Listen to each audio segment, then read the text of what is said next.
Je la saisis en train de lire, inconsciente de ma présence.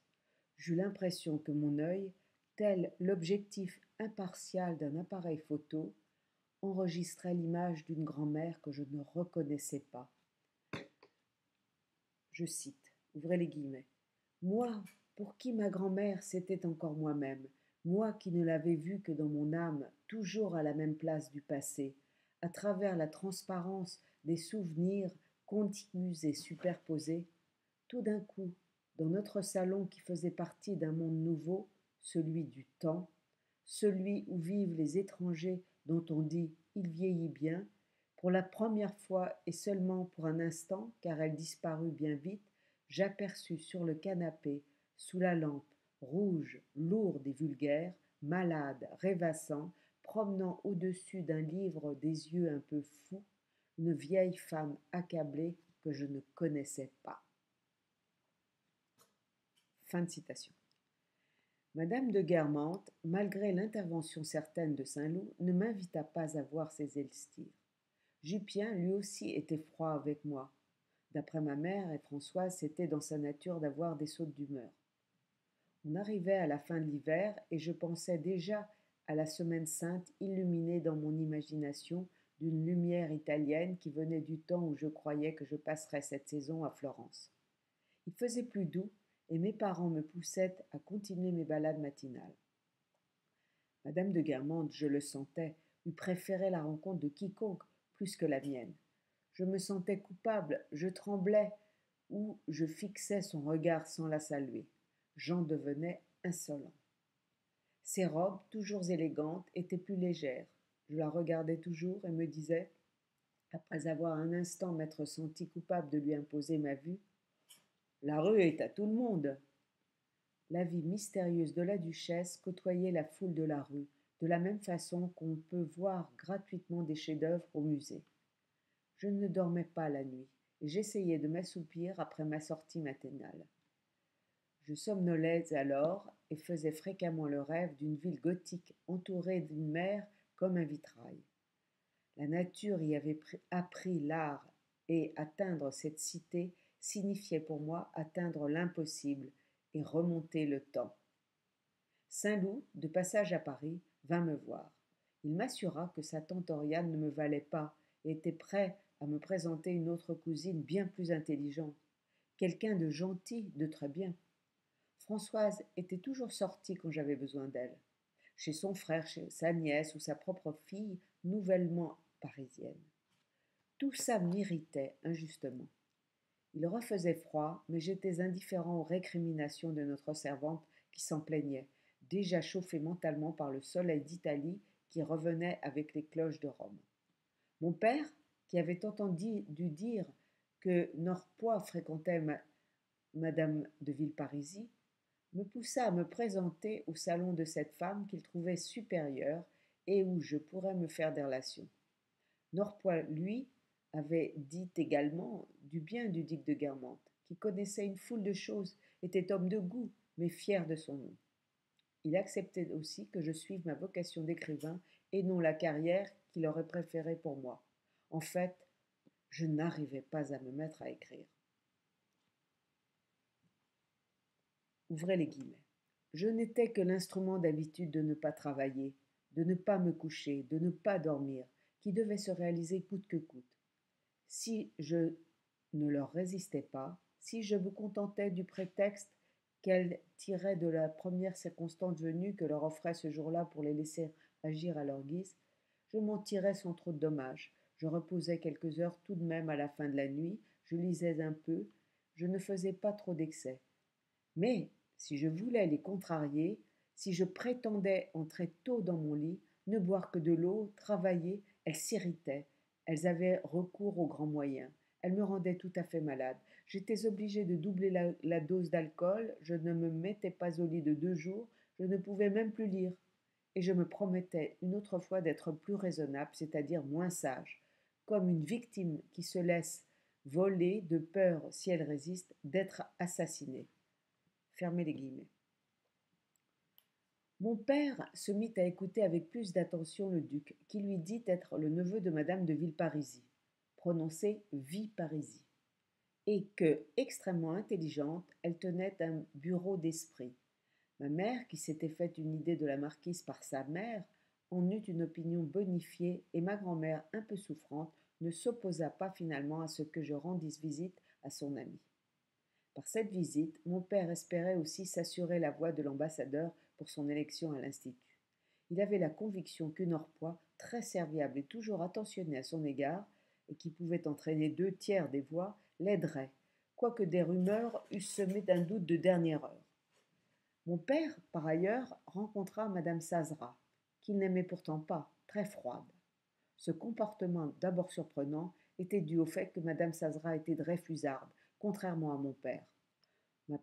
Ma mère, quant à elle, était indécise, ma grand-mère avait des doutes. Saint-Loup, qui arrivait bientôt, devait m'emmener chez madame de Villeparisis, où j'espérais rencontrer sa tante. Auparavant, il se proposa de me conduire chez sa maîtresse, et ensuite d'aller tous les 3 déjeuner dans le restaurant de mon choix, qui était celui où Aimé, le maître d'hôtel de Balbec, travaillait. Sur le chemin de l'appartement de Saint-Loup, je rencontrai Legrandin, toujours ennemi du monde et qui se moqua de mon intérêt pour les, je cite, snobinettes. La maîtresse vivait dans un village de banlieue dont les petits jardins étaient déjà en fleurs. Pendant le trajet, Saint-Loup me parla avec tendresse de son amie, source des seules choses dignes de son intérêt. Il ne l'épouserait pas de peur de la perdre, car il sentait bien que pour la garder, il fallait lui préserver l'incertitude du lendemain. Il était même prêt à faire un brillant mariage pour l'entretenir, pensant qu'elle restait avec lui pour son argent. Il avait fait réserver un collier de chez Boucheron pour le lui offrir, lui en faire la surprise. Il était excité à l'idée de me la présenter, mais quand elle apparut, je reconnus tout d'un coup Rachel Candu-Seigneur que j'avais rencontrée dans une maison de passe. Je me rendis compte à ce moment de ce que l'imagination peut mettre derrière un visage de femme. Cette femme que j'aurais pu avoir pour 20 francs, elle valait une fortune pour Robert. Et même si Robert avait appris la vérité, il n'aurait pu avoir une autre image que celle maintenant formée au travers de ses rêves. Je cite. Et, en effet, la regardant tous les deux, Robert et moi, nous ne la voyions pas du même côté du mystère. Fin de la citation. Nous partîmes prendre le train, où Rachel croisa 2 poules qu'elle connaissait, et Saint-Loup entrevit pour la première fois l'image d'une autre Rachel, la Rachel à 20 francs. Il ne lui posa pas de questions, sachant qu'il n'obtiendrait pas la vérité. Mais voyant les perles de grand prix que son ami portait et qu'il lui avait offertes, il retrouva la Rachel qu'il avait intériorisée. Comme me l'avait annoncé Robert, Rachel était une littéraire, et nous parlâmes de livres, d'art et d'un sujet qui lui tenait à cœur. Quand le nom de Dreyfus fut prononcé, elle réprima un sanglot pour le pauvre martyr qui, selon elle, allait mourir à l'île du diable, et accusa la mère de Saint-Loup d'être anti-dreyfusarde. Le déjeuner, comme toujours dans les lieux publics, dégénéra en une scène de jalousie que Robert fit à Rachel, qu'il appela Zézette, au sujet d'Aimé qu'elle avait regardé avec trop de curiosité pour son égrec. Elle parla de théâtre, dit du mal de nombreux artistes connus, y compris la Berma. Robert, apercevant l'œil que faisait sa maîtresse à un voisin de table, s'en alla brusquement dîner seul dans une petite salle à manger privée, après avoir fait dire par un garçon à quelqu'un qui attendait dans sa voiture qu'on ne l'avait pas vu. Il savait que cet inconnu qui le faisait chercher dans le café n'était autre que M. de Charlus, chargé par la famille de surveiller son lieu. Mais très bientôt, Robert fit appeler Rachel, puis ce fut mon tour de les retrouver, roucoulant, et Rachel m'accueillit par une des expressions qu'elle trouvait spirituelle. « Bonjour, vous !» J'essayais de trouver un intérêt esthétique à tout ce qui m'entourait, pour rescaper ces moments de l'ennui qui m'envahissait. Heureusement, en buvant du champagne avec le couple réconcilié, l'ivresse me gagna, mais je ne parvins pas à briller aux yeux de la compagne de Robert, malgré ses encouragements et faute d'inspiration. L'après-midi au théâtre, Rachel avait placé des amis dans la salle pour décontenancer une débutante qu'elle détestait, et la pauvre chanteuse, ridiculisée, se fit huer et on dut baisser le rideau précipitamment. La vue de cette méchanceté me fut très pénible. Puis, ce fut au tour de Rachel d'être en scène, pour un tout petit rôle. Mais alors, je compris comment Robert s'était mis à l'aimer. À une certaine distance, ses traits fins, son apparence donnaient envie de la voir plus, de la posséder. C'est ainsi que Saint-Loup l'avait vue pour la première fois, et, ayant mis plusieurs jours à pouvoir l'approcher, il fit entrer Rachel dans ses rêves, très loin du physique qu'elle m'avait présenté, à moi qui l'avais d'abord connue de près.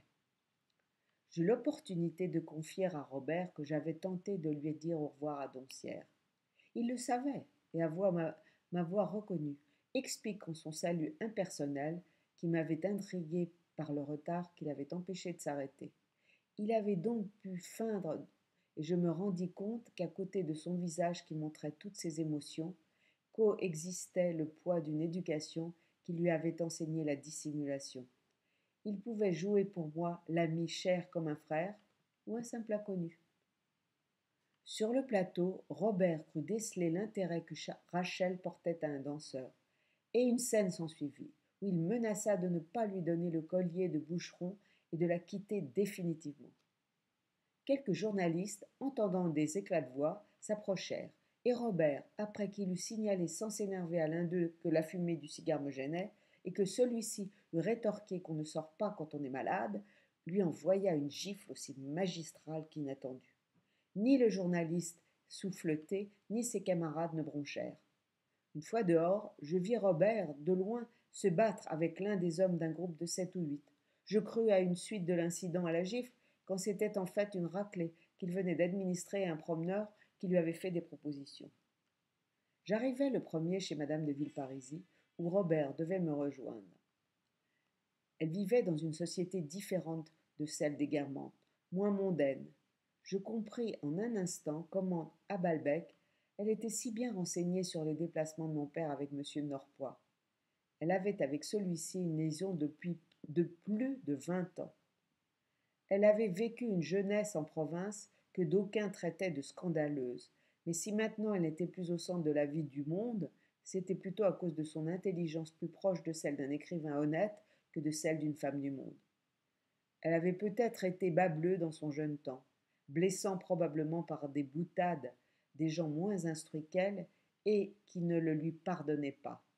Elle avait aussi, appartenant à la fine fleur de l'aristocratie, invité dans son salon des gens qui l'intéressaient pour diverses raisons, bourgeois amusants ou bohèmes, se dépréciant petit à petit chez les snobs du faubourg Saint-Germain, dont elle croyait qu'ils ne la lâcheraient jamais. À présent, ayant perdu cette société qu'elle s'amusait jadis à scandaliser, elle aurait tout fait pour attirer chez elle celle qu'elle avait écartée. Seule de ce monde-là, ses proches parents lui étaient restés fidèles, et les amabilités que des altesses telles que la reine Marie-Amélie lui adressaient encore, connues d'elle seule, elle les aurait bien troquées contre le pouvoir des invités recherchés de tous, telle cette madame Leroy qui la prenait de haut. Mais que madame Leroy ne vint pas chez elle ne gênait en rien ses invités habituels qui ignoraient tout des habitudes du grand monde.